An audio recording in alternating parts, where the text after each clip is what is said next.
Laughing so good for the soul. Share a moment with a complete stranger or somebody you know.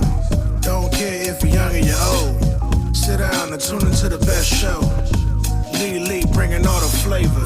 Interviews getting greater and greater. With a nostalgic feel. You know she got the mass appeal. Word up. So now I'm back in Chicago. Like, all right, this is my boot camp. Yeah. This is my hometown. Yeah. Ugh, it was weird. Then the pandemic happened. I can't win for losing. And the world shut down. Comedians couldn't work. Everything was closed. So we get your pandemic show. Oh God, the stay your ass at home comedy show. Because now, listen, I'm about to slip into another funk. Because now what am I gonna do? How am I going to support my family? I'm getting a divorce. I'm a single parent. I don't know. I'm like this. I was just praying. I was praying to God. I was like, yo, God, I feel like I'm about to be depressed. And I don't play that. It isn't in my blood. I can't do this. And I was stepping in the tub. And God said, they said you can work from home. I said, yeah. So I went in the garage. And I started the Stay Your Ass at Home comedy show. Every Thursday, I think. I don't know. It was Wednesday or Thursday. I put a little stage like this. Had a mic. And went live. Facebook Live. I was so depressed. For a whole year. I went live and bombed. I felt like I was just bombing every Thursday. I hated it. I can't even watch the footage now. But it's so funny because you technically wouldn't know because there's nobody there to validate and laugh at you. It was like we did the capacity. We had 8 people, and I caught hell from that. It was some naysayers like, "What are you doing?" Like, because if you heard it, if you listened to like the first few weeks, people were laughing so hard, it thought you would think it was like 30, 40 people there. I'm like, no, I swear to God, it's only 8, and we are socially distant. Oh wait, so you actually have people present? I'm thinking like you just broadcasting and people are watching you. There was people watching, but it was like the producer, okay, a couple of my friends, the comedians, and like the neighbor that would come stand in the alley. Like 2 of my neighbors would come stand. So it was just them like laughing. Yeah. And the mic would pick it up, and I had some people like, yo, the reason, I'm like, I'm the reason COVID happened? I mean, I ate it back. Like, that was me. I single-handedly started a pandemic. Yeah. I keep calling it a pandemic. That's hilarious. That was a very interesting time in life for us all. For us, yeah. So, now, present day, where are we? What's comedy like? What's happening with Dawn B? Comedy is a constant struggle. Okay. Because now I have very young children. And I haven't tried, like my mom and my aunt, who watch my children now, because now I'm back on the road, I'm back traveling. I do travel and tour with Darnell Rollins often. And it's a little difficult because now I'm in more protection mode because now I'm divorced and their dad isn't there. They're so used to their dad. So I'm a little self-conscious about that, and I'm a little insecure. Okay. About raising 2 young black boys, keeping them dope. Also showing them what moms do. Like, I'm a working mom and it's out of town. You won't see me for a few days.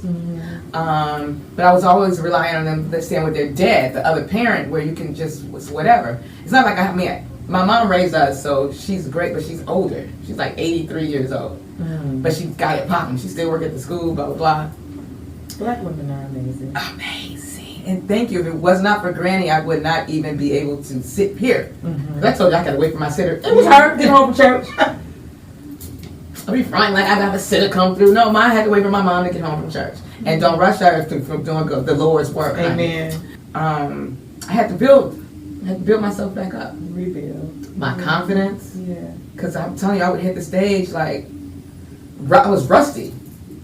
And to be rusty and can't even use those old jokes anymore, it's just like, then I became self-conscious. And then you're running around like it's newer comics. It's a whole new breed of comics in Chicago that I had no clue. Even when I used to come here when I lived in New York and do it once a month, I was just meeting more and more comics. But I didn't know any of them. And then I guess I was kind of offensive sometimes. Like, I'm sorry, what's your name again? Because I be drunk too, and I just don't remember names. And it's no disrespect, I remember faces. But it's more cliquish. It's not maybe more cliquish. It's just I'm not a part of any clique, so I don't have a support group. Like, who was I talking to? Oh, it's this promoter guy. He's starting to do shows in Chicago now. He was like, "You don't have anybody?" I said, "I have nobody. I don't roll. I don't have a class of comics that I can rock with, because the younger comics feel like I'm a vet, which I am, and it's like almost like they're scared to talk to me, or they might think I'm an asshole. I don't know. I'm like, well, I try to get some allies. Like, what they be saying about me in these streets?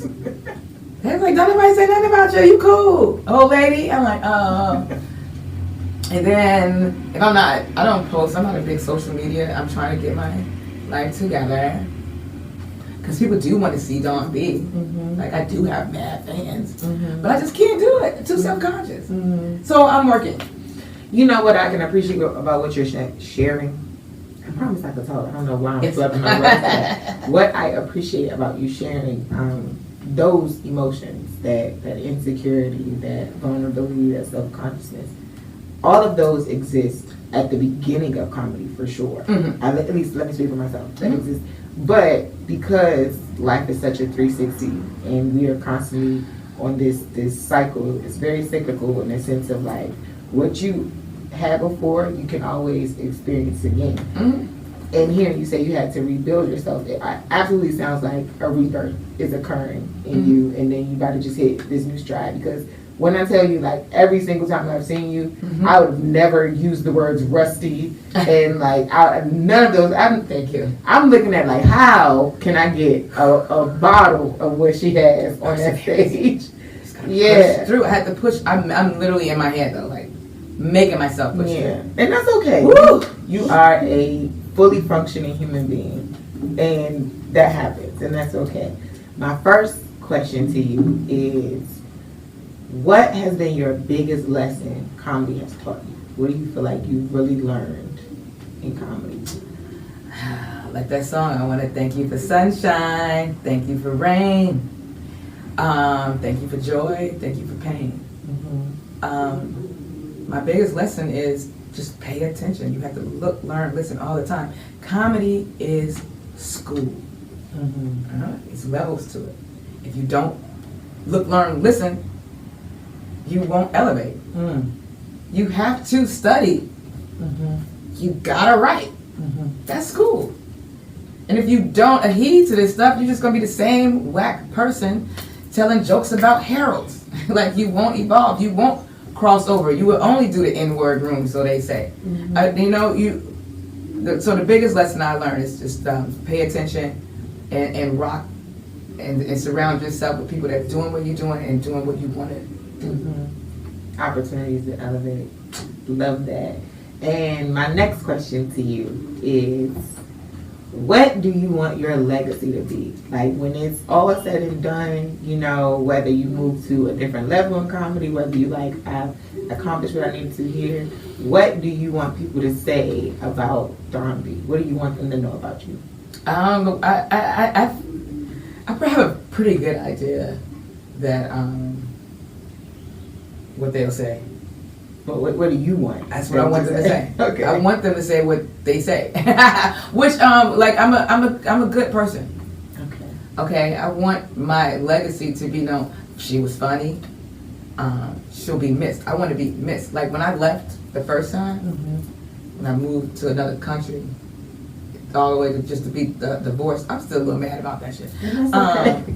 That's a loss. I'm good. Like, I would have been in a different place in my career. And it didn't happen, so it took me a while to get past that part. Like, because forever people kept saying that. See, Tiffany Haddish, that was your role. You left, she got in. But anyway, I got over that because I was slightly hating on that woman. Like, I would have did that better.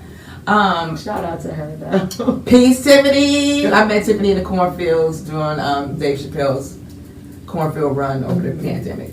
She a cool woman. I want them, like, when I first left though, Marshall Brandon used to all the New York comics, like, damn, Dawn, it's a hole in comedy since you left. We miss you. Comedy misses you. So I want people to feel like that.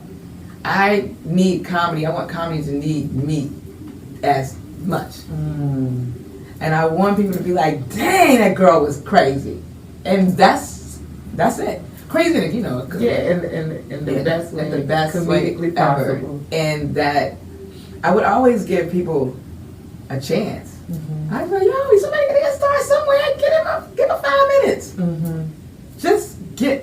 Just fair. I'm a Libra, so big on being fair. Just be fair. And that's what I want. My sons, I want people like my fans.